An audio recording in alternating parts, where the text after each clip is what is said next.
The security risk landscape is probably quicker, faster, and broader than it's been in anyone's lifetime. The communications are speedier. We're not only seeing the death of distance, but we're also seeing the contraction of time. So situationally, CSOs have to be able to react, but react within a game plan that gives them some credibility and some confidence with their stakeholders. Regulatory requirements are expanding. The confidence that in major institutions has been shaken, and the relevancy of security professionals and risk mitigation professionals to bring value to the table is ever demanding. As Boeing is growing globally, we're operating in over 70 countries internationally. The ability to look and see the entire risk picture in one view and all of that data being integrated together is going to be very important to our future as the risk environment continues to trend, whether it's cybersecurity, whether it's geopolitical conditions internationally. The quicker that we can pull that risk picture together and do situational awareness, the more competitive we're going to be as a company. First, we're entering a new phase in terms of our lines of business. We've had the Nokia acquisition, as a lot of people have heard about. We've morphed into a devices and services company versus just strictly software. So that adds a whole new complexity to my business. We're going to have manufacturing facilities that we're going to have to deal with, supply chain issues that we haven't traditionally dealt with. And so there's a whole new sort of security ecosystem that we are in the process of integrating and learning to manage. And we've moved into a world where predictive analysis, risk management, and the ability to integrate those pieces to be a business enabler is becoming bigger and bigger. No longer is security considered to be a compliance issue. It's now become more of a business enabler. The change started years ago. And I think the downturn in the economy forced a lot of people to rethink how they did business within the security world. And a lot of people failed. A lot of people just threw up their arms and said, you know, I just got to survive this period of time. I got to get through this, and then we'll come back out and everything will go back to normal. And then other people actually moved on, improved, became more effective, more efficient through the whole process. They were forced to, there was people who actually embraced that, rolled around in that, and really took it to heart, came up with some new ways of thinking. So the message I would have to manufacturers, buyers, integrators would be the expectations of the user community are going to be changing dramatically. And they're changing dramatically because what they need to provide, the solutions that they're looking for, are different than what's out there in the market today. But they're not used to coming into a business environment where, as you know, things are no longer black and white like in law enforcement or the military. They're in technicolor. As a consultant of 28 years, working every day with the security industry, the things that are changing are a demand for more value from the investment that's made in security, and a shift to managing security by key performance indicator and metric as opposed to managing by threat. So it's not only about protecting assets and protecting obviously your main asset, which is your people, but it's also about understanding how security can be injected across the value chain. And when you find that right mix, that harmonic, that right harmonic, it's really a cause for celebration.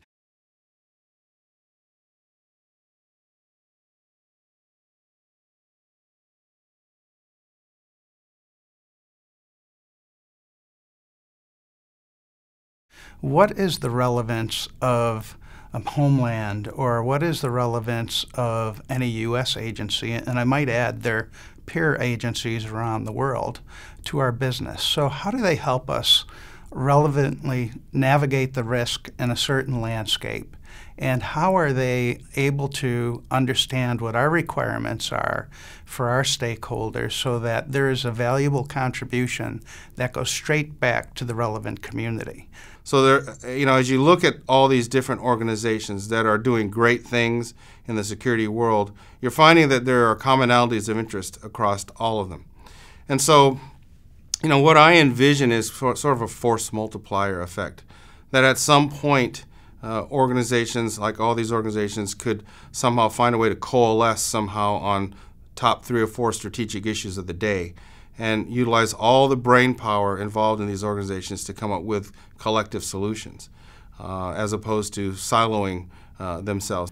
I think the Boeing company sees itself as needing to be a part of that critical infrastructure.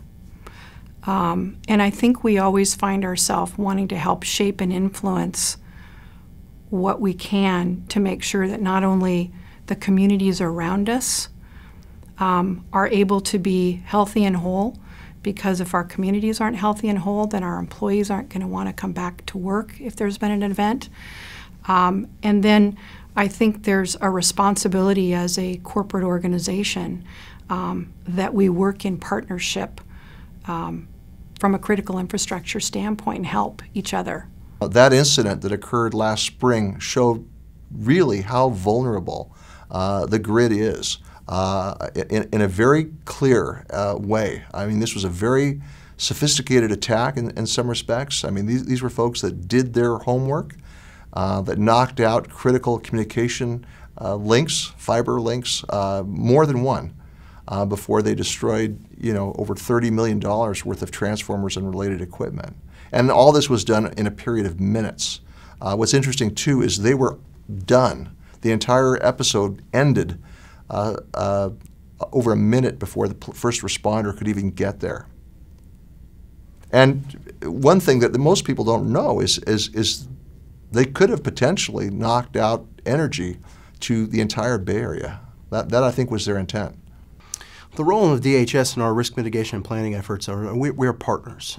They provide resources and expertise to us as a public agency that we're not capable of keeping on staff by ourselves, and they also bring a different perspective to the problem.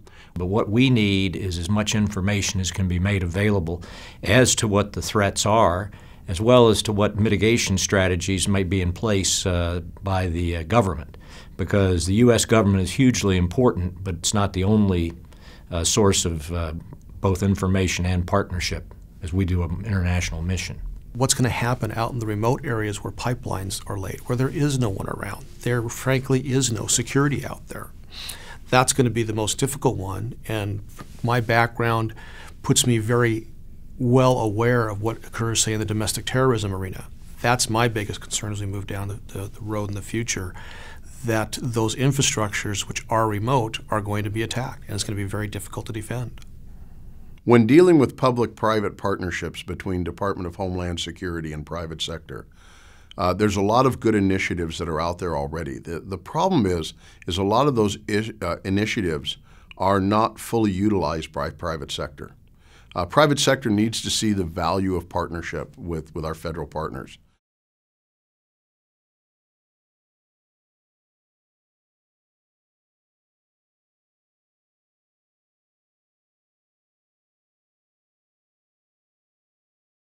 We tend to go down this rabbit hole, and we get a little lost. So the key thing that we want to do is look at the return on investment, and we also want to talk really specifically about unrealized profits. I lead change one step at a time. First step is I think it's important to create a compelling reason for change that everybody can rally around and understand. And one of the ways to do that, I think, needs to be very fact-based about what is it about the business that needs change? How do we get the right facts and data, could be metrics and measures, so that we can create that compelling story, that compelling reason, and get everybody rallied around the change. In my most recent experience, what I'm doing today is working for corporate clients, and they do not exist to have a security department. They exist to have either sell a product or a service to a customer, and we have to understand that. As security directors and managers and experts, we have to understand why this security department exists. What are we here for? What purpose do we serve? And we have to frame that discussion around the business end of it, not from the security end. In order to continue to innovate and handle risk, the next generation leader, or the leaders that are there now, have to move beyond the count. What I would say probably the most unique thing I've found is that all of our staff really wants to understand what we do. And nobody's ever taken the time to sit down and say, what's important to you? Here's what we can offer you, and here's what else we can use for. Don't just make it at work, but make it personal for the folks. Once you get that buy-in from the staff and they understand that you're part of that team and what we do and what we can do, it's just a really unique relationship then. And all of a sudden you've just tripled the size of your staff because you've got all of these folks working for you. It's in two areas that I need to keep track of metrics. The first area of metrics would be around risk and threats and monitoring what is out there, what's increasing, what's decreasing. But secondly, internally, I need to keep track of what support we are providing and the cost associated for that support, and keep that in the forefront of the business leaders of our organization so that they understand that here are the costs for the support that we provide, and make it visible to them. Look to ways where you're not managing your company looking in the rearview mirror. Without the ability to see more holistically how it can affect our supply chain, our suppliers, our folks, our employees, our manufacturing or office areas, and then tie that to an event, it's really hard to know what to mitigate first. We need to protect more against what could happen in the future, not necessarily what's happened in the past, because the future's changing. The future's going to be different. There are different types of individuals out there that want to do the U.S. harm and are a threat to our U.S. ports. And we have to be ready for that. And we can't use past performance to protect against our future threats. The focus in my area right now is, I would say, integration.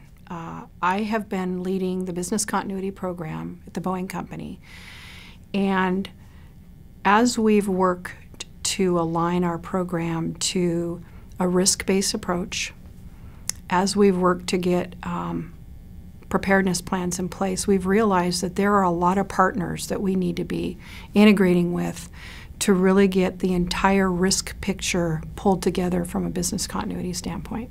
Wouldn't it be powerful if you could have information about your threat environment and then the mapping of where your supply chains are and where those kind of coalesce together? Wouldn't that be powerful from a business enablement standpoint?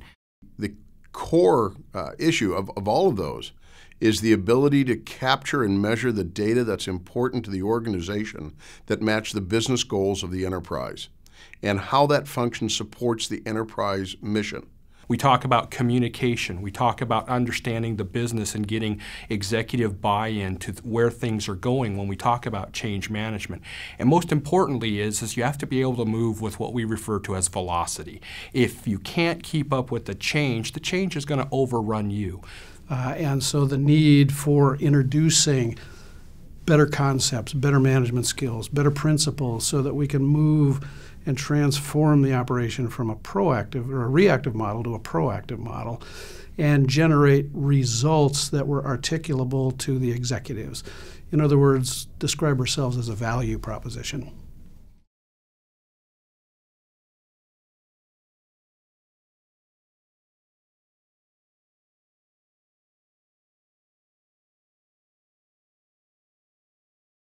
So if I was to look at sort of a future state over the next 10 years, business continuity has, over time, as we've gone and built plans, collected a large repository of data.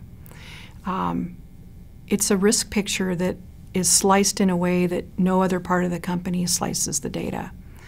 And what we found to be hugely powerful and that has raised our value quotient in the company significantly is the ability to integrate all this different disparate data, everything from all of the different geographic locations and where we're located, the people who sit in those buildings, the suppliers that are in those regional areas, the IT systems.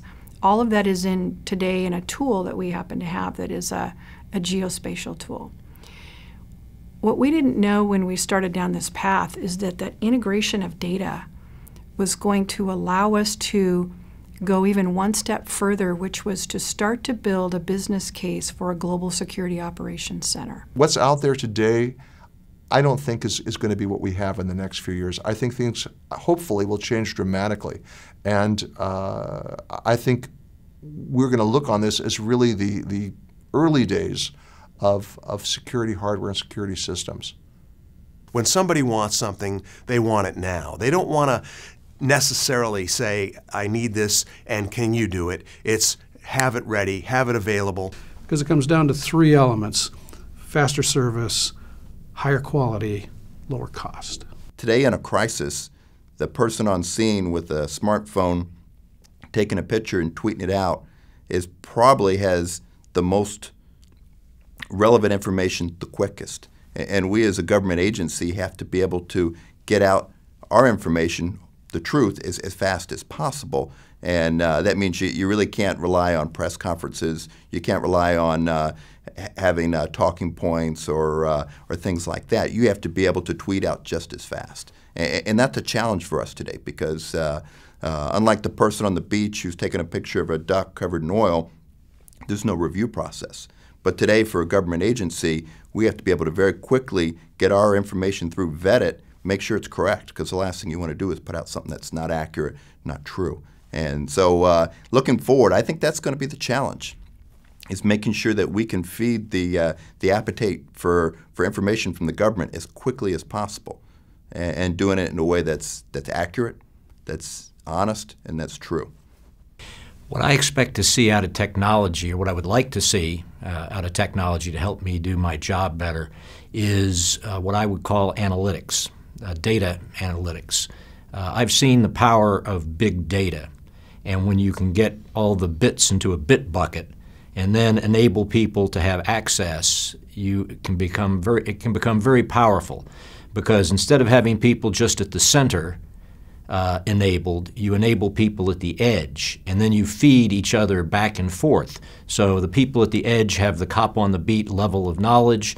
The people at the center may be able to have a more strategic perspective or a little bit more breathing room to analyze the data. But if you can get the data and make it accessible and analyzable, that's powerful. I live in a world today where something goes sideways, I have a process that I have to brief the commandant in 5 minutes. And then he may choose to go to the White House with that. That's the speed of things today, 5 minutes. So what's it going to be 10 years from now? So what I need to hear from the individuals today is, 1, how do I know this truly is a breach? 2, how are you going to interact with the technologies at this table to prove that is a breach? And 3, how are you going to cut down on the false positives that the technologies are giving today? Let's try to repurpose existing technologies in a brand new way. My experience has been that getting people in general to work outside of their silos and see the bigger opportunity for the greater good is a challenge. And I just have to guess that that exists within the technology arena as well, that people haven't started to connect the dots and do that kind of systems mapping that says, if we could integrate all these different opportunities and create this risk picture versus just this one single entity of the risk picture, imagine how powerful that could be for the industry. I'm just going to wage a guess that we haven't really escalated to that level of thinking yet.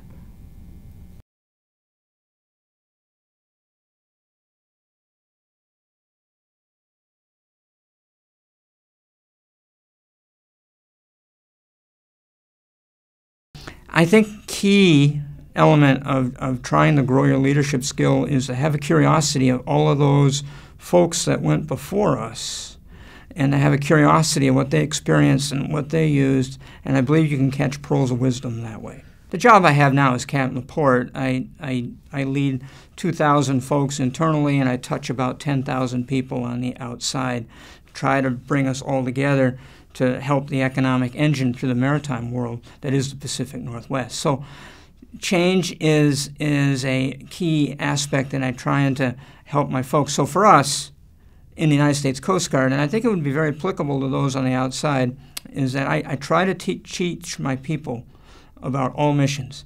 Coast Guard has 11 primary statutory missions that we're responsible for, everything from search and rescue to vessel safety to security to environmental protection and response of all kinds. Anything that happens on the maritime world and on the inland port areas we're responsible for to deal with, right? So, and there's 35 submissions and all that. But gone are the days when I first grew up in the Coast Guard where we could stay in our stovepipe. You know, I grew up as a marine inspector, merchant mariner type, licensed mariner, and my job was very technical to look at shipping. We still have a piece of that in the Coast Guard. But right now, I would suggest for all the leaders out there, you got to have the courage to grow and teach your people in all missions, all things that your company does, and have them thrive, help them thrive in what I call the uncomfortable, to be able to thrive in all mission areas down to the individual. So what you want to do is teach them their primary duties, primary areas of responsibility, have them be an expert, but teach them how everything else that your company does fits into that primary role, because it does. And what are you trying to do, right? You're trying to create a championship company, right? Seahawks won the Super Bowl, right? Don't you want to have like a Seahawks-like company or organization? That's how you do it. One of the most successful leaders out there, you name the thing, it's a company or a military campaign or a political leader, the best are humble servant leaders if you're going to be an effective leader. So the recap, it's all about all missions, teaching the individual how to thrive in what I call the uncomfortable.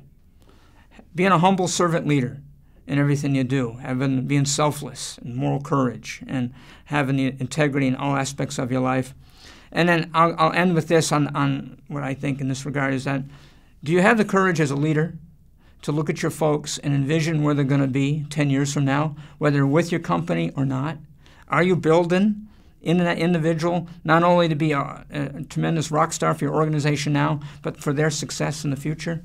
That's your job. If you can do that, they will probably never leave and want to stay with your organization for as long as they can, because you value their needs. You're helping them succeed. So 10 years from now, whether they're with your company or not, more than likely they won't be, and they're senator or representative, somebody, they remember the time they had with you, and they're taking that new role to the next level because you taught them.